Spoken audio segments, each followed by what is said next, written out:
All right, welcome everyone, and hello. Welcome to another free educational webinar hosted by EBFA/Naboso. If this is your first webinar that you have ever attended with me, it is a pleasure to meet you. If you have no idea who I am, it is a pleasure to meet you.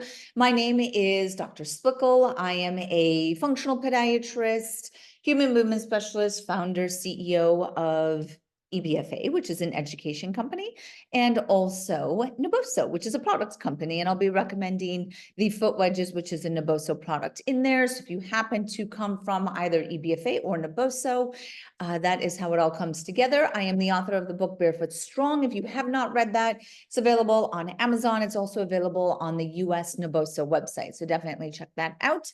And if you want to continue your educational journey, do follow me on Instagram and Naboso on Instagram. We do a lot of educational content, videos, exercises, etc. All right, so here we go. We are talking about the foot flexors. And I did a little video on Instagram before coming here. And when I created or thought of this topic, I literally did not think that there would be the interest that there is, close to 1,200 people who signed up for this webinar, which is awesome. And to me, it just shows that people are curious about their feet. They're fascinated with their feet. Maybe people are trying to really understand what is going on with their foot. Maybe you have some foot pain. Maybe you have a certain foot type, not sure. And I am always an advocate of owning your feet, owning your health, owning your body, and being an advocate and an active participant in keeping your feet and body and movement strong. So thank you for tuning in. I am going to jump in right away into this content. I do want to let you know, though, that there is a special discount on the Naboso foot wedges. So if you've been wanting to try these, I'm going to show you some exercises with them that is going to be very specific for our foot flexors. I'll explain why the wedges are really important to how you strengthen your foot flexors. This is very, very important. This is not just using the foot wedges to control overpronation. That is sometimes how I speak about it. That's sometimes how people think that the foot wedges really are only used for. Here, we're going to be showing how holding the foot in different positions, holding your digits in different positions is actually really critical to how you strengthen your foot flexors. Okay, so stay tuned. And if you happen to get disconnected, you'll get it at the end of the recording. All right. Here we go. So the power, this is your first takeaway here, really the key takeaway, the underlying tone and message here is that the power of foot flexors, flexor hallucis longus, flexor digitorum longus, maybe it's flexor digitorum brevis, maybe flexor hallucis brevis. And if you don't know those muscles yet, don't worry. But your foot flexors, the power of these muscles is in your toes. That is what your takeaway is, right? And why is that so important functionally? And how do you strengthen that action? So foot flexors is really toe flexion is what we're focusing on, okay? What this means is that your ankle plantar flexion, the action of flexing the ankle is really or is actually not even your foot flexors. It just seems kind of funny that you would think that your flexors job would be to flex the ankle, but it's not. That is going to be our posterior tibialis, okay? Posterior tibialis, we talk about a little bit later in the webinar. This is going to be the most powerful supinator of the foot and ankle. And what that means is that when we plantar flex our ankles, such as this photo here, plantar flex the ankle, the action of the ankle plantar flexing is also inverting your subtalar joint. So as your ankle plantar flexes, your heel comes into inversion. That's called supination. Those two movements together is supinating your foot. Essentially, that's the action of your posterior tibialis. So the power plantar flexor of your ankle, I want you to think this will be your second big takeaway if you're taking notes, is posterior tibialis. It's not your foot flexors. Foot flexors, you're going to think toes, okay? Toe flexion. So as you come into a heel raised position, that happens to be called a rigid lever. That's what happens every time you take a step, when you go up the stairs, when you jump, when you run, whenever your foot goes into this position, what makes that position stable is your toes. So important, so important. This action of anchoring our digits.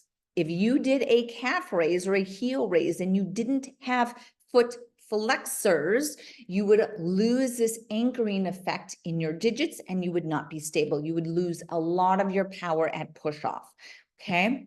So we want to understand that. So to understand that even more, we're going to dive into our anatomy and really what muscles are we talking about here, okay?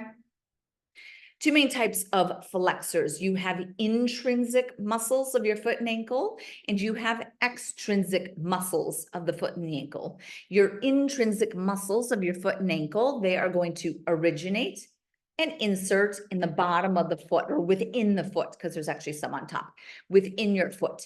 Your extrinsic muscles are going to originate in your lower leg and then will insert in your foot as tendons. Okay, so intrinsic, smaller within the foot, extrinsic, larger outside of the foot, insert in the foot. So when it comes to your flexors, you have intrinsic flexors and you have extrinsic flexors, okay? We are going to start with our intrinsic flexors, and here are your beautiful intrinsic muscles. Fun fact with these is that you have 26 intrinsic muscles in the bottom of your feet and 2 intrinsic muscles on the top of your foot. 26 on the bottom, 2 on top. Okay, that is a lot of incredible, important anatomy and muscles that play an important role in how we balance, create power, push off, do all the cool movements that we associate with being human. Is going to rely on these muscles. Now, these muscles, what has been demonstrated is that they actually weaken in thick cushioned shoes. You can get atrophy, denervation of intrinsics in thick cushioned shoes. That's why I'm a huge advocate of minimal or barefoot shoes, being barefoot, training and exercising barefoot so that we can activate and strengthen these important muscles. Now, research has also shown that if you wear custom orthotics and you have a stiff arch support, that you can also get denervation and atrophy of these very important muscles here. Okay, that is partly why at Naboso, when we developed our arch support, because some people actually do need arch support, I know it is a reality that some people do need arch supports, that we put our Naboso texture on that arch support so that you get that combination, right? It's saying, I get it, you need it, you have some ligament laxity, or for whatever reason that we are using the arch supports, let's at least make the best version of an arch support to keep these beautiful intrinsic muscles awake, and that would be the Naboso form. Okay, so do check that out as well. Okay, so here is some fun facts about your intrinsic foot muscles. Your abductor hallucis is typically the largest intrinsic muscle. I'm going to show you where that is right now. Right here, okay? And then on your foot, I'm just going to show you my foot so you can see it, is going to be right here. So originating on the inside of your heel, running along the inside of your arch, and then inserting on the side of the big toe. So it runs along here. That is your abductor hallucis. Now, your abductor hallucis has several really, really important actions. One, it's going to obviously abduct the hallux, which is what his name means, is abducting the hallux. That is going to do the opposite of a bunion. So when someone has a bunion, essentially the toe deviates in, and the abductor hallucis tries to keep it straight or pulling it out or towards the midline. Okay, so that is its first action. Its second action is that it actually runs underneath, I'll show you here, a bone in your foot right here, which is called your navicular. That is the highest point of your arch. And it acts like a hammock or a sling, and it picks it up, it holds it up. So it is an important medial arch stabilizer. It lifts the inside of your arch, really important. Third action of your abductor hallucis is that since it originates on your heel, On the inside here, it's actually going to invert your heel or your subtalar joint. And what that means is it's essentially stabilizing your rear foot. So it's an important rear foot stabilizer. Fun fact, every time you invert your heel or your subtalar joint, you technically lift your arch. So it's just another way that you can stabilize the medial arch. So that's two techniques. And then your abductor hallucis is part of your deep front fascial line, which means it plays an important role in pelvic floor stability. Boom. Lots of great facts about your abductor hallucis. This is interesting. 40% of the intrinsic muscle volume is focused around the hallux or the first MPJ. That is such a cool fact. So that's essentially demonstrating that a lot of the action, the stabilization here in the forefoot, when we look at it, that action is going to be in the big toe. What is that big toe doing, right? And there's going to be a lot of muscles playing an important role. Look, here's more of them. I could see those muscle bellies, this muscle belly, playing an important role in that hallux position, hallux strength, hallux stabilization. So that is another great fact. Now here, the action of your intrinsics is in stabilizing / stiffening the foot. It plays a role in shock absorption, which is essentially what foot stiffening is. If you have not listened to any of my lectures on the muscle tuning theory, definitely check that out. That goes into how impact forces are vibration, and how we absorb vibration is by stiffening our muscles. This is very important to how you load and absorb energy when you move dynamically, and your foot intrinsics play a very important role in that. So that's shock absorption. And then of course, there's going to be a very important sensory role that is going to be the proprioceptive information that is coming from them. Okay, so stabilization, stiffening, shock absorption, and sensory stimulation. Boom, that's what I want you to think with those intrinsics. Okay, now this next slide here is going to be important as far as the action of these muscles, because again, you see lots of great stuff on the internet, on social media. We see lots of great exercises. I actually love it for allowing people to understand how to rehab their own body, which is great, great. However, sometimes you will see different exercises that relate to the foot, and they will be describing that they are strengthening an intrinsic muscle, and there's an action. Think like a towel crunch. Any action that is pulling in like a towel crunch. I don't even have a towel around here to show, but I'm sure you guys can imagine you're doing something like this with your foot. And then I'll say strengthening intrinsics. That is not what your intrinsics do. Your intrinsics are stiffening muscles. All they do is, and that's it, boom. And they just contract and stiffen isometrically to create stability, joint compression, and the absorption of vibration when you strike the ground. Very, very important to understand that. So anyway, on some research studies that is essentially looking at the anatomy of your intrinsic muscles, and this is to build credibility around the action of what these muscles do. So here we go. Your intrinsic muscles are referred to as penate. It's a type of muscle. There are 5 or 6 different styles of muscle. So the orientation and the way in which the muscle fibers relate to the tendons. There's different ones. You can Google it to figure out and just say, what's a penate muscle? So anyway, penate muscles blend into the tendon, into a tendon that runs through the entire region of the muscle for its entire length.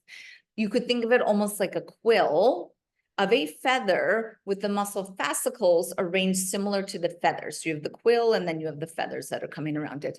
That's very similar to what a penate muscle is. So foot intrinsics, just like this muscle here, is what's called penate, like a feather style, okay?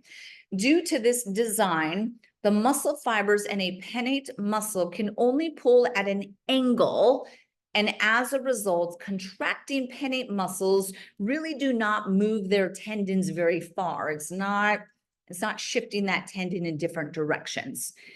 Because a penate muscle can hold more muscle fibers within it, it can produce relatively more tension for its size. So these are good tension-based muscles. And this is as compared to non-penate muscles, okay?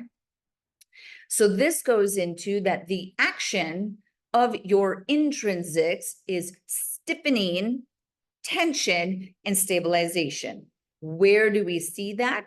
It is going to be essentially in a joint, and the joint that we're talking about are your MPJs, where my foot, your MPJs here, it's essentially going to pull them in, compress, and stabilize when you push off. That is their action, right? Isometric, okay? So this is where we're going to look at it, and this is what's called toe flexor strength. Toe flexor strength. This is going to be an action of your intrinsics, and then theoretically, it's going to be an action of your extrinsics as well. So sorry to kind of break that news to you or give you the carrot that's already at the end, but given you early. So here, toe flexor strength, which is an anchoring action of your digits, of your intrinsics. And this is a research study that showed when they just used electromyography, EMG recordings, and they did it to the abductor hallucis, flexor digitorum brevis, and quadratus plantae. And what they saw is that there was very good action in these intrinsic muscles, isometrically, toe flexor strength. And it is a very important part of how we control sway when we are doing single leg exercises. So when you are standing on one leg, part of balance and staying stable is toe flexor strength, intrinsic strength of these muscles. Okay. Another study looked and saw that the strength of the toe flexor muscles is an important determinant of balance and therefore fall risk in older adults. So this is very, very important to be thinking about intrinsics, toe flexor strength, fall reduction, etc. Not just kind of young, healthy, or athletic performance, but it's a really important role to think about mitigating falls. Okay. So toe flexor strength, if you've never used that term, toe flexor strength is also a determinant of the anterior limit of the function of your base of support. What this means is essentially how far can I lean forward? What is my lean capacity, right? How far can my center of mass shift forward and I stay stable? That is going to be an action of your foot flexors, both intrinsic and extrinsic, okay? So on that, what I want to do is take a forward lean break. So what I'm going to have you guys do is you are going to join me standing up, and I'm going to introduce to you the forward lean. If you've done this before, then let's just lean to activate our feet. If not, here we go. We are going to do this. So I am going to see if I can. I thought that I was going to be able to pin it. I cannot, but that's okay. I'm going to stop sharing and I'm going to come here. All right, so what I'm going to have everyone do is start by standing up. And whenever I teach any sort of foot activation, in this case, forward lean, it always starts at your base, at your feet. So we are going to start by setting our base. So if anyone at home is standing maybe a little bit like this, collapse down, what I want you to do is understand that we need to be here. We need to find a nice, stable, neutral position on what is called our tripod. So setting that base, we're going to lift our toes. Start by finding your foot tripod. So underneath your first metatarsal head, fifth metatarsal head, heel. So 1, 2, 3. Lift your toes, spread them out as wide as you can, place them back down onto the floor. Stay exactly as you are. And if you watch my feet, I'm rolling in. I'm exaggerating rolling in. And then I'm going to exaggerate rolling out. Exaggerate rolling in, exaggerate rolling out. Do you feel that every time you roll in and roll out, that you feel a rotation? So it's hard to tell in my black pants, but this is what my legs are doing. Do you feel that? Roll in, roll out, roll in, roll out. If you put your hands all the way onto your hips and you do that a couple more times, do you feel that rotation go all the way to your hips? If you could join me for one moment, I want you to actually hold it into your pelvis. So stay exactly how you are. I'm going to rotate so you can see what's happening. But I'm here. I want you to exaggerate rolling in and then rolling out. Do you feel the pelvis go forward and then tuck under? Roll forward, tuck under. Do you feel how that is happening every time your feet roll in? That's when the pelvis goes forward. When your feet roll out, that's when your pelvis goes under. Okay, so essentially that's called joint coupling.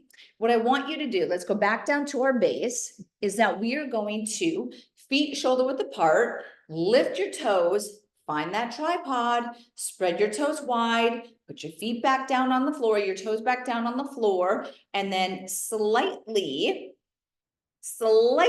externally rotate your hips and tuck your pelvis under. You should feel that your arch lifts in your feet and you're going to stay there. So stay exactly as you are. I'm just lifting the camera so you can see what's happening in my hips. So what I had you do is I had you externally rotate your hip, tuck your pelvis under. Again, externally rotate your hip, tuck your pelvis under. So that stack has an effect all the way down to your feet. Then you're going to stay exactly as you are, and it is time to lean. So we are going to be here, stay exactly as you are. Arms are by your side, stand nice and tall, and imagine that you are stiff as a board. Staying nice, tall, stiff as a board, I'm going to have you ever so slightly lean your body forward. I will show you from the side in a moment. Stay as you are, please. You're here. Nice tall stack, set your base. You're going to slightly lean forward and then bring it back vertical. Slightly lean forward, bring it back vertical. Beautiful. Do it one more time. Slight lean and then bring back vertical. Beautiful. Now, every time you leaned forward, did you feel that your toes anchored?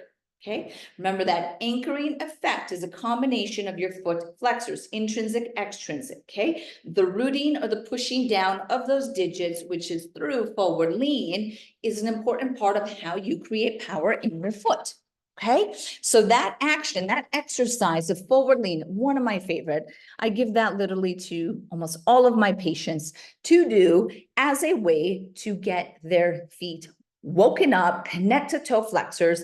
And then of course, this will blend into what's called short foot. Short foot is activating the toes without leaning the body forward. So can you do that same anchoring of your digits without leaning the body forward?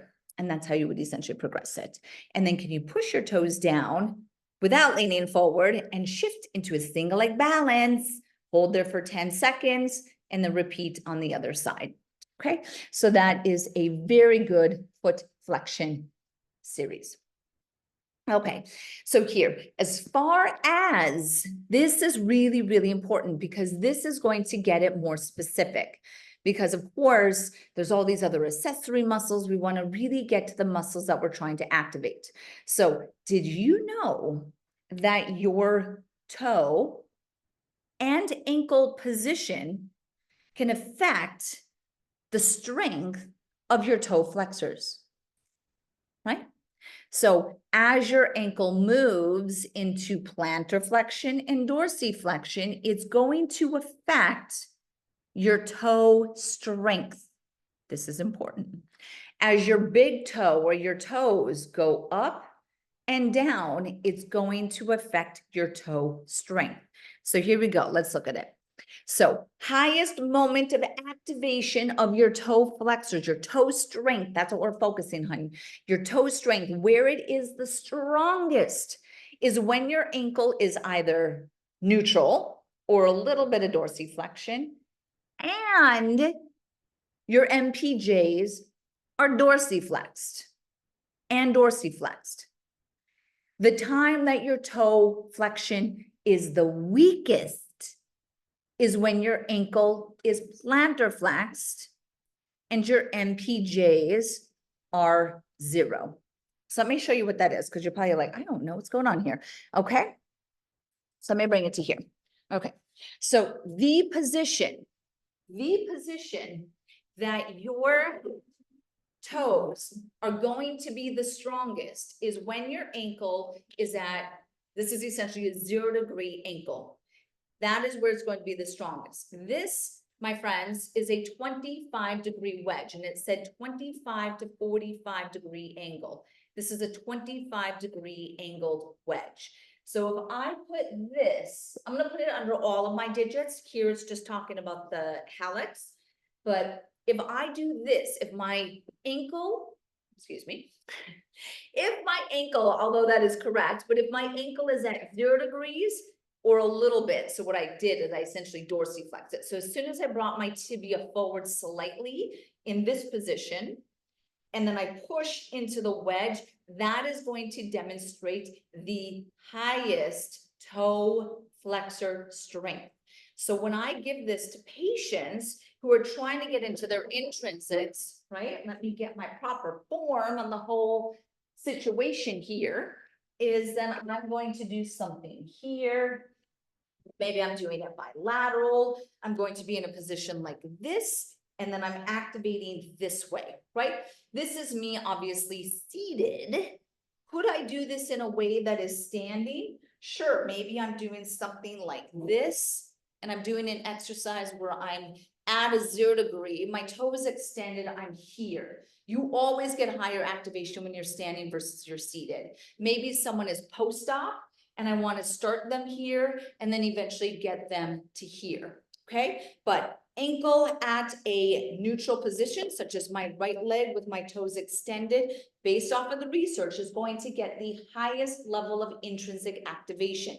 That's why I was saying using the wedges it's really important to understand how to use these. It's not just about keeping our foot in a neutral position. Okay, now the other one that it was saying is that as soon as your ankle starts to plantar flex, so this is a plantar flexed ankle, as soon as your ankle plantar flexes, you've just lost so much of the power of your toe strength. What brings the toe strength back? And you guys can try this. So you would have to, I just have to move my camera. So I'm going to have to be like this. So I'm kind of leaning back in a certain way, but right now my ankle is plantar flexed, and you can do it with me. I'm plantar flexed and I'm trying to push my toes into the floor. I look ridiculous, but don't worry about that.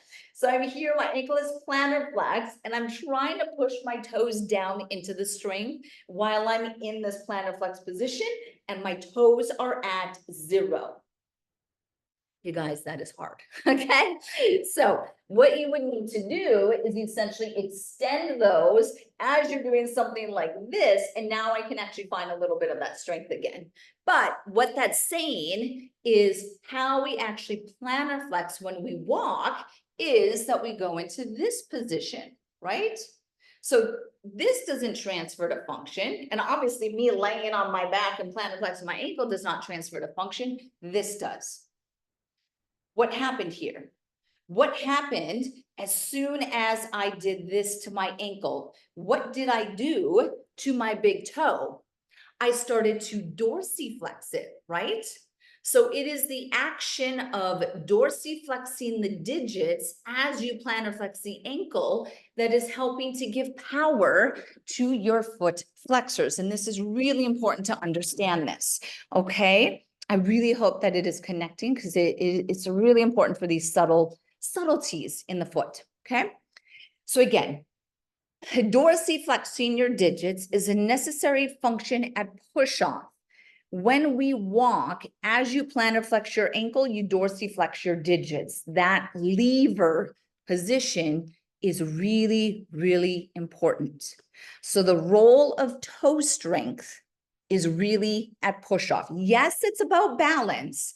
So as I'm standing on one leg balancing, or I'm standing in what's called quiet stance with my feet shoulder width apart, nice and relaxed, controlling my sway, that's called, again, quiet stance. That is an important moment where you need toe strength. Standing on one leg balancing, that's an important moment we need toe strength. But really, really, where we use toe strength is in that position of that back foot, which is a rigid lever, and it is about stabilizing that lever at the forefoot by anchoring the digits into the ground and pulling your toes back to compress the MPJs and to create stability. So, woo, lots of stuff, right?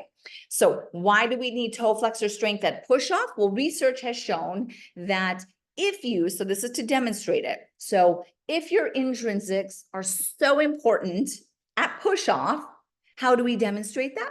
Well, we take away the intrinsics and see what happens, right? So what this research study did is that they did a nerve block to the intrinsic muscles. And they were like, hey, let's anesthetize, let's numb those muscles so that they're not going to be working. And then we're going to look at what's called MPJ stiffness. That was what I had said. So as you come into the lever, your intrinsics are going to compress the MPJs, your digits here at the lever for stability. And what they saw is that the stiffness, the stability and stiffness at your lever when the intrinsics were blocked was reduced. And there was less power produced by the foot and ankle at push off. Boom, right? And that's what your intrinsics do. Okay. Your intrinsic foot muscles stabilize the lever and anchor the digits at push off. That's their action. Okay. You want stronger toe flexor strength? Think about the foot position that we were just playing with. We'll get into that a little bit more. Think about isometric contractions. Think about the forward lean. Think about short foot. Think about isometric contractions. It is nothing to do with this. It is about stiffening and joint compression. Okay. Okay. So then what about the extrinsic flexors? What about flexor hallucis longus? What about flexor digitorum longus, right? Those are your extrinsic flexors. Theoretically, you could add in your post tib, your soleus, your gastroc, because those flex the ankle. But we're going to go specific to the flexor hallucis longus, flexor digitorum longus. Okay, so that's where they are on the bottom of the foot. And this is them as they run through behind the ankle and into what is called the tarsal tunnel. So right here on the inside of your ankle, I'll show you here, inside here. So this is your ankle bone and your calcaneus, your heel bone and your ankle bone. You have a tarsal tunnel here, similar to your carpal tunnel, tarsal tunnel. Okay, that's where we're looking at here. Your tarsal tunnel, the way that you can remember what's in your tarsal tunnel is Tom, Dick, and Harry. Okay, Tom is going to be your posterior tibialis. That's what's going to be the closest to the ankle bone, is going to be posterior tibialis. Then next in line, just behind that, is going to be flexor digitorum longus. That's Dick, Tom, Dick, and is going to be your nerve, artery, and vein. So that's all those structures that are sitting next to each other. They always sit next to each other. And then Harry, all the way back here, you can see on my foot, all the way back here is going to be flexor hallucis longus. Flexor hallucis longus is going to be all the way to the back. And why I wanted to show this picture, I really like this picture here, is that tendon, how posterior your flexor hallucis longus tendon, it is very important when it comes to flexor hallucis longus tendinitis, dysfunction, and pain. Okay, so I just want you to appreciate that orientation here. Now, this is going to be a orientation from looking down. So this is your talus, and your talus sitting directly on top of it is going to be your tibia. That is your ankle. Okay, so imagine your leg sitting straight down on top of that. And then this is looking behind. This is where your flexor hallucis tendon was really posterior, right? And then we had essentially Tom, Dick, and then Harry was here. Make sense? Okay, I'll just show you again here. So here, boom, right here. Now imagine right where my cursor is, we're gonna fly above it and we're gonna look straight down. Boom, that's where we are. Okay, now why I wanted to show this, because not everyone appreciates this anatomy, but this is your talus and this is really posterior in your ankle. You can't even really like touch it, or it's hard to palpate. All the way behind your ankle, and this is in front of your Achilles tendon. So here's your Achilles tendon, and I want you to go here. So in there is what we're talking about. You have this tubercle, which is important to note right here. And then you have this os trigonum. So you have this sesamoid bone, this ossicle that is right here. And your flexor hallucis longus is in relationship to these guys. Okay, we're going to talk about that in a moment. So I just want you to remember that, and I'll show that picture again in a moment. So already said it, but it's a quiz for everyone, rapid fire, okay? So we're talking about your foot flexors. A lot of people would assume that your foot flexors are going to flex your ankle, plantar flex your ankle, but that's not their action. Remember, I kind of told you already that the action of your foot flexors, FHL, FDL, is going to be on the digits. The actual plantar flexor of your ankle, the powerhouse of plantar flexion, is, shout it out, posterior tibialis, right? Posterior tibialis, a deep muscle in your lower leg, comes out lower 1/3, and it's going to insert, it's going to come around the ankle. We saw it in the tarsal tunnel. It's going to insert onto this bump right here. That's called your navicular bone. Remember, your abductor hallucis runs under the navicular and lifts it like a hammock. Your posterior tibialis inserts onto that bone that your abductor hallucis is lifting. Your posterior tibialis is a stabilizer of your medial arch. It's a supinator of your rear foot. It is one of the most important extrinsic muscles for human movement. Okay, so definitely protect your posterior tibialis. But that's not what your foot flexors do. They don't do that.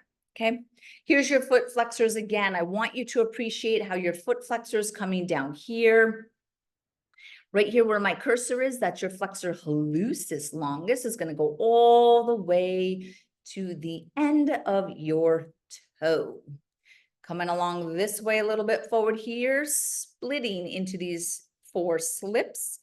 Inserting all the way at the end of the toes is going to be flexor digitorum longus. And I just want you to appreciate here, because this was the title of the webinar, the master knot of Henry.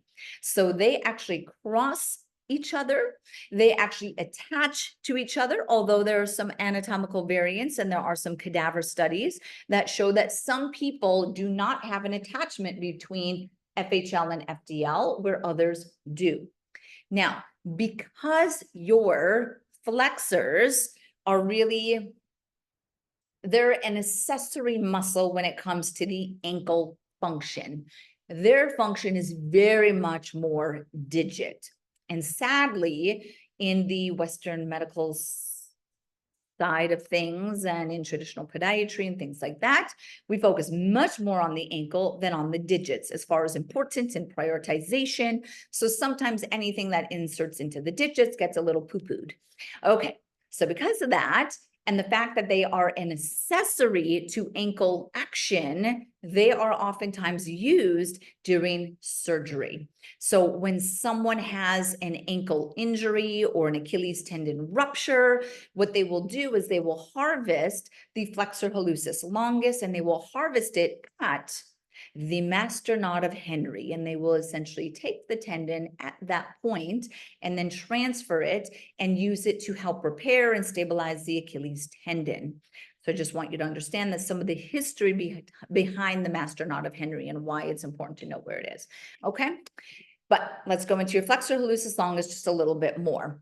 So this enters on the inside of the foot through the tarsal tunnel. Already spoke about that.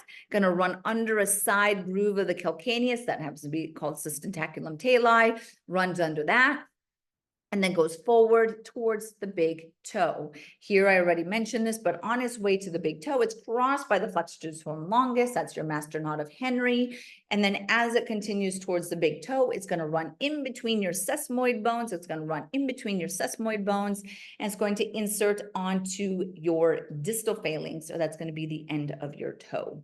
It actually inserts, I'll show you on my finger, but do you see that joint? Okay. That's called your IPJ. It's going to insert like around here. So it's going to pass the IPJ and then insert there, which means if you start to get issues with your flexor hallucis longus, you can actually pull there and they'll get contractures at their IPJ. So you can get issues like hammered hallucis. So the big toe is actually hammered. That is something that's common. You always want to understand the role of the flexor hallucis longus. Okay, now let's just talk a little bit about FHL versus FDL. Your flexor hallucis longus is twice as strong as the flexor digitorum longus, which is interesting. So remember, of the intrinsics, 40% of the mass of the intrinsics was focused on your big toe. When it comes to the extrinsics, your FHL is twice as strong as your FDL. So again, a lot functionally is really what is happening to that big toe. Big toe is really everything, okay? Just another fun fact, your flexor hallucis longus has 30% the strength, or is 30% stronger than your peroneus brevis. That is actually really, really interesting, okay? Because peroneus brevis, which is another flexor on the outside of the ankle, is just an accessory and ankle plantar flexion. FHL tension is the highest when your foot is in a push-off position. Boom. Plantar flexed, digits anchor. That is when your functional flexor hallucis longus is engaging. Okay, so what this means is that the role of your toe strength at push-off is really based around those flexors. If you want a powerful push-off position, you need to be thinking about the role of your foot flexors, toe flexors, intrinsic and extrinsic. What I'm going to do now is I'm going to show you 4 different exercises for your flexor hallucis longus. Are you ready? All right, so we are here again for these exercises. I am going to be using the Naboso wedges. Now, when we stretch our flexor hallucis longus, remember that your flexor hallucis longus is a plantar flexor. So to stretch it at the ankle, we need to do dorsiflexion. Okay, now because its action is to push down into the ground, that way into the ground, to stretch or mobilize flexor hallucis longus, we want to extend our digits. Now, could you do just your big toe? So I'm putting just my big toe on the wedge like this. Could I do that? Sure, absolutely. Could I put all 5 digits? Absolutely. I always like to get all my digits as part of the party, but it's completely up to you. You could do both. So now to mobilize your flexor hallucis longus, I'm going to extend my digits, and then I'm going to bring my leg forward. And I like to bend the knee to get it more flexor. Gastroc would be if I'm here, totally fine. This is also an awesome gastroc stretch and a plantar fascia stretch. So some of these may look familiar. As I do this stretch with my toes extended, I'm getting plantar fascia, I'm getting gastroc, I'm getting soleus. Soleus when I bend my knee, and then my toes are extended, I'm getting flexor hallucis longus, flexor digitorum longus, okay? And I like to move through these. I like to step forward and then bend my knee. So I do like to do moving mobility exercises, okay? So that's going to be the first one. Your next one, as far as activation, is going to be using a resistance band. And what we're going to do here is we're going to move the wedge for a moment. I'm going to take this, and I have a yoga strap, but you would do this more so with a resistance band or an elastic strap. So here I'm putting this underneath my hallucis, and I'm going to pull up. So I'm putting an upward force with the strap or with the band. I'm going to hold that way. So my action of my big toe has to be pushing down. So I'm here and I'm pushing my toe down. Now, right now, as I'm doing this, I'm keeping my foot in the 90-degree position. This is one way. This allows you to create kind of the lift, and they have to pull it down, right? And then it comes up and I'm pulling down, up, and I'm pulling down. I could then hold it down, hold for 10 seconds, and then release. And we would essentially do the same thing on the other side, loop it in my big toe, hold here, this way. I would like to make sure, just because I'm quite neurotic on this, I would always make sure that that foot is in a neutral position.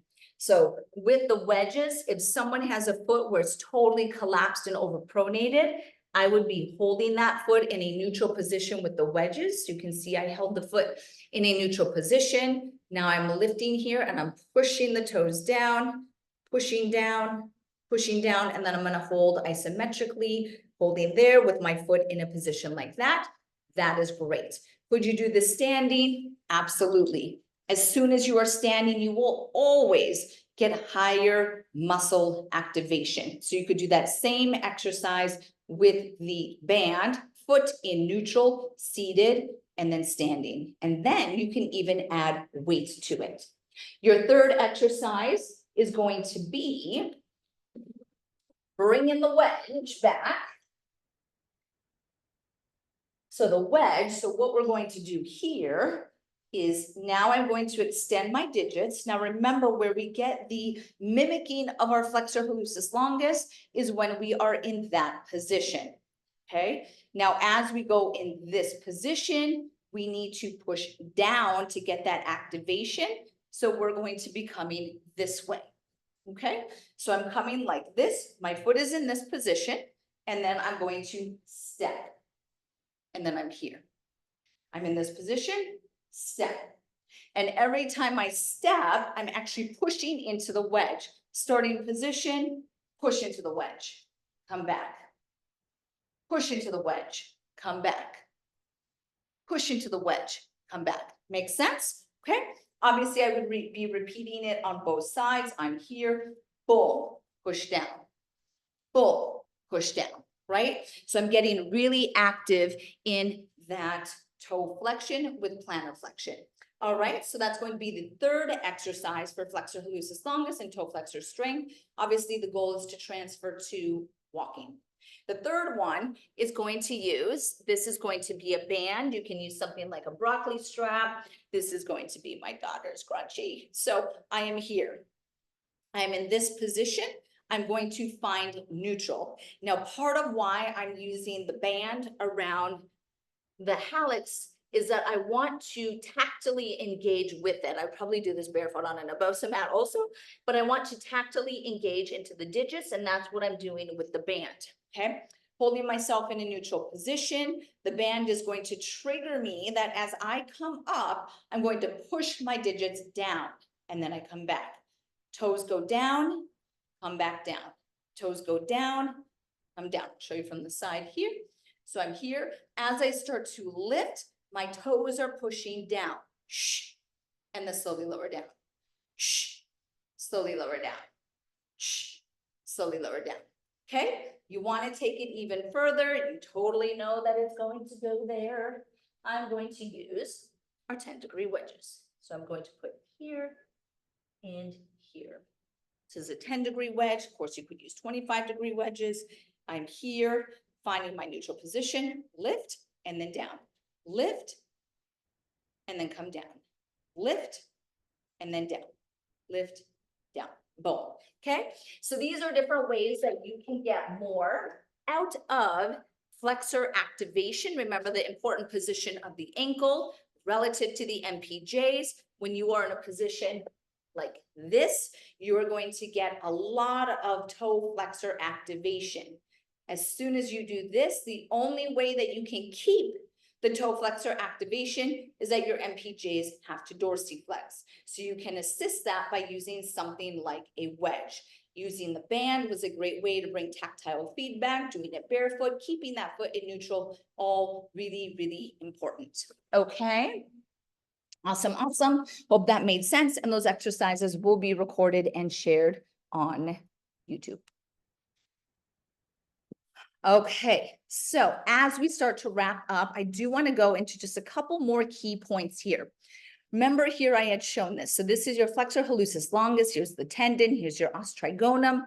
When you do a lot of plantar flexion, this is really important because you might be doing a lot of plantar flexion for exercises, athletes, maybe you work with dancers, whatever it is. Extreme plantar flexion can put a lot of compression on the posterior ankle. You can actually impinge the flexor hallucis longus tendon. You can actually impinge the os trigonum. You can create what's called os trigonum syndrome. And that would be right here all the way in the back. Do you see how that ossicle, it kind of gets jammed in between the tibia and the calcaneus right here? That extension of the talus gets pinched. because the flexor hallucis longus is so close in orientation, sometimes they can relate to each other. So anytime you see a lot of extreme plantar flexion, I just want you to remember this anatomy that exists behind there so that we don't create any sort of irritation, okay? And finally, real quick, with your flexor digitorum longus, very similar to the FHL. The flexor digitorum longus is going to be weaker than the FHL, plays a very important role in stabilization of the digits at pushed off, a very important role in how we create what's called a flexor apparatus. So your digits have this apparatus. Your flexor digitorum brevis is actually going to split, and then your longus is going to go between it. That's just an important part of toe anatomy. So if we were doing that, here you can see the toe anatomy. So here's the tendon of the brevis, it's split and it's running through it. And then there's an important relationship between your plantar plate, that's actually your plantar fascia that makes your plantar plate. And then you have this extensor hood, all this great stuff. That is another webinar, so don't worry about that. Here, I just want to show this as well. People love anatomy pictures. Here's your flexor digitorum longus coming this way. Flexor hallucis longus, your master knot of Henry would be back here. And then there's actually a connection in this specific individual. This cadaver finding is showing that there is a tendon that's actually coming off. This is a unique tendon that's coming off and blending into the flexor digitorum longus. So that's fun. Okay. Now, if you transfer your flexor tendons and you use it with a repair for the Achilles tendon, you take that flexor hallucis longus, a lot of people actually lose stabilization at the hallux and they tilt to the side of their foot and they can create a lot of issues like this. So flexor hallucis longus keeps you on that tripod, which is really, really important for stabilization. All right. Here we go. It is time for you guys to get your foot wedges. If you have not tried them yet, definitely check out the Naboso wedges. When you get them, you get 2 of the 25-degree wedges. So that's what's here. This is a 25-degree wedge, and then 2 of the 10-degree wedges. Normally they're $75 US, 30% off of that. I'll let you do the math to see how great of a deal that is. All right. As we wrap up, I want you guys to enter in any of the questions that you have. We have some questions in the queue. If you do need to go, totally understand, but do make sure that you listen to this again so that you can review, you can apply this. I will be recording those exercises again, putting those on YouTube, so make sure that you follow for that. Check out naboso.com. That is where you are going to get those foot wedges, code FW30. That is a global code. So depending wherever you are in the world, you will be able to use that code. All right, everyone, what I'm going to do is jump in. I'm going to answer a few questions. There are quite a bit. I am going to answer a few of these questions, so stay tuned in if you did type yours in. Okay, if any of them skip, it's just because it's kind of a side question and has nothing to do with this one. So, all right. Kate has a question. Hi, both arches, I have a plantar fibroma, appeared around the age of 50. Why do these appear? Can you reduce? Have they worsened? So what I will say about plantar fibromas as it relates to foot flexion, because it's your plantar fascia, and your plantar fascia is actually a toe flexor as well, is that it has to do with your unique anatomy. A plantar fibroma is essentially a micro tear of the plantar fascia due to extreme stress pulling on the plantar fascia, and then you injure it and you accelerate this growth and it becomes a benign mass. So a lot of that does have to do with your baseline plantar fascia elasticity. Happy to answer more questions on that. Definitely inbox me, because that really could be a PowerPoint or a webinar on its own. Okay. Kate has another question. She is 55 and she's getting sore feet, typically in the morning. Is that related to menopause, loss of hormones? Could be foot type, could be many things. But what I do want to mention on that one, because Kate mentioned it, is around menopause. And the one thing that you can see with menopause is actually transient neuropathy in the feet with menopause. And that, again, Kate, thank you for giving me webinar ideas. That is definitely a webinar that I want to do, is just what is happening in the foot during menopause, perimenopause, all the way through menopause. So thank you. Stay tuned. That will be a webinar. Jesse says, I'm interested in information that can be helpful for medial cuneiform metatarsal joint degenerations. It seems to be the bones are now rubbing against each other, making it painful to flex the big toe. In a lunge position, this has affected all the way back. Could it be used for support, wedge? Okay.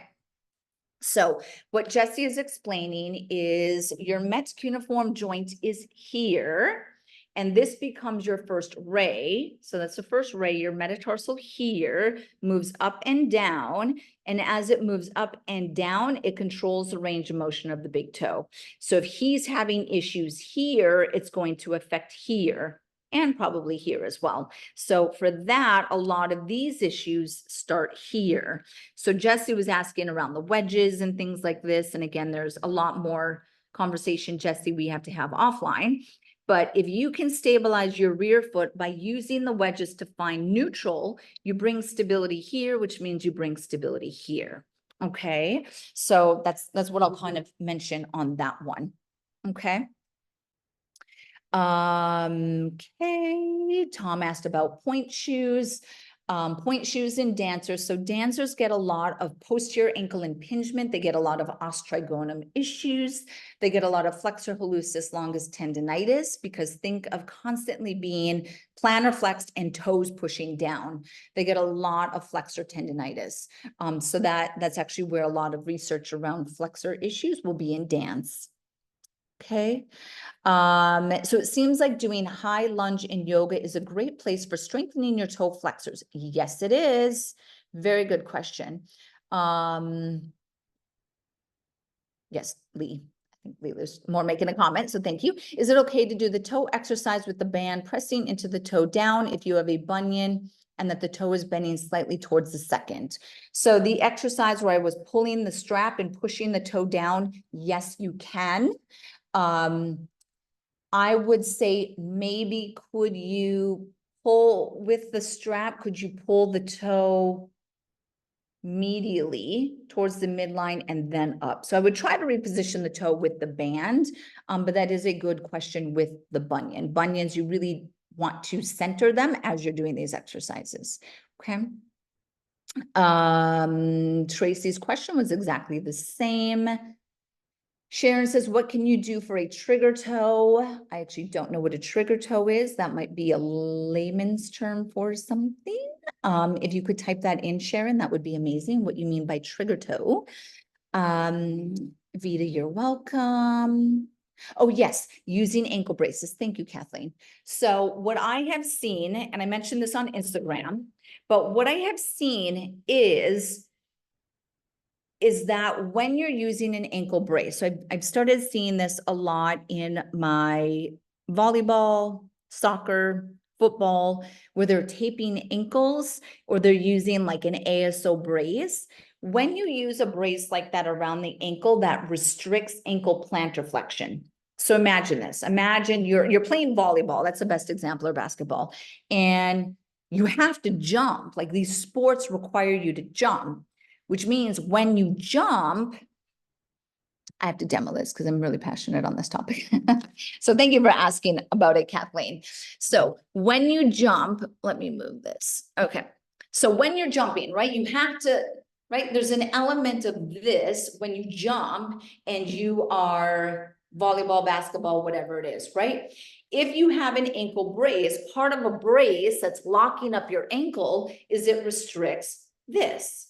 So if you want to jump up and you can't get it from this, these athletes push distally and they try to get as much torque as they can out of the digits. So they start to push off, essentially like a dorsiflexed ankle, and really push off through the digits. So I've started seeing a lot of flexor hallucis longus issues in athletes who are using braces that restrict plantar flexion, and then they dump into the dorsiflexion of the digits. So I was trying to find some research as I was going through this PowerPoint in the preparation of this, and unfortunately I just couldn't find research along that.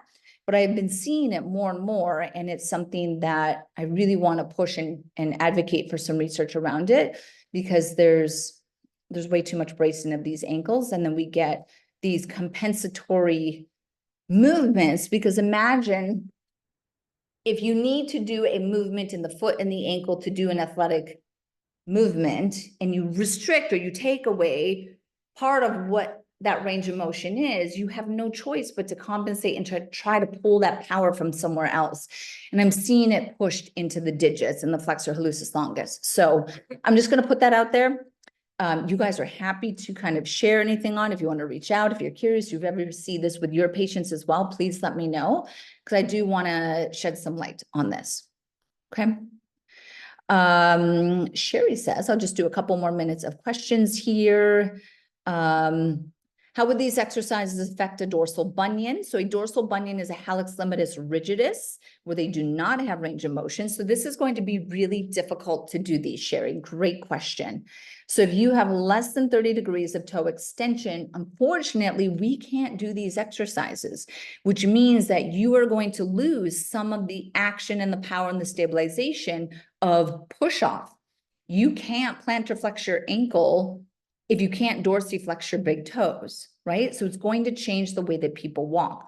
That is why I talk a lot about rocker-based shoes. It is where sometimes I will tell people to get surgery on their hallux rigidus, because I really want to protect the hallux dorsiflexion, so then they can achieve ankle plantar flexion, so then they can take long steps and they can walk the way that they need to, or fast enough for longevity.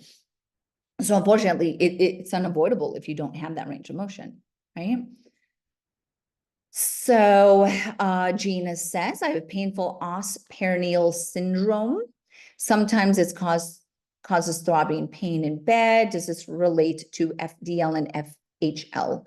Most likely not, because that's on the other side of the foot, possibly. My guess is that you're feeling it in the longus, because that's where your os perineum is. And your peroneus longus inserts onto your first ray, which affects your big toe.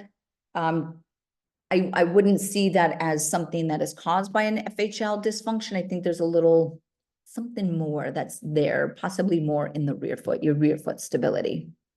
Okay. All right, let's see if there's any more. Are these exercises appropriate for Morton's neuroma?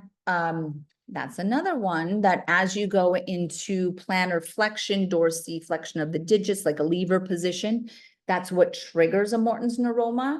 So just be really mindful of it. I would maybe use a metatarsal pad as you do these exercises. I would use toe spacers, but just be mindful, because that could trigger a Morton's neuroma. Really good question. Thank you.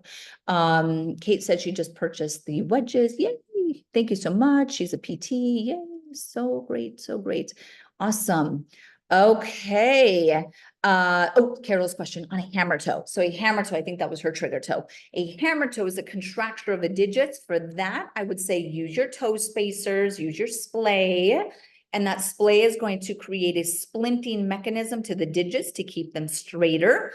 So as you balance, as you do these exercises, it's trying to reinforce long, straight digits versus a contracture of the digits, okay? That's where I would start with the hammer toes. Okay, Carol? Wonderful. Thank you guys so much. I hope that I got to your questions. If I did not, please message me. I want to make sure that you always get as much of your questions answered as you can. Do check out those wedges, FW30 for 30% off the wedges. If you are watching this in real time and it is June 20th, then through the end of June, our form insoles are actually on sale. So definitely check those out as well. I absolutely love the form insoles. I use those in my slippers every morning and it wakes up my feet.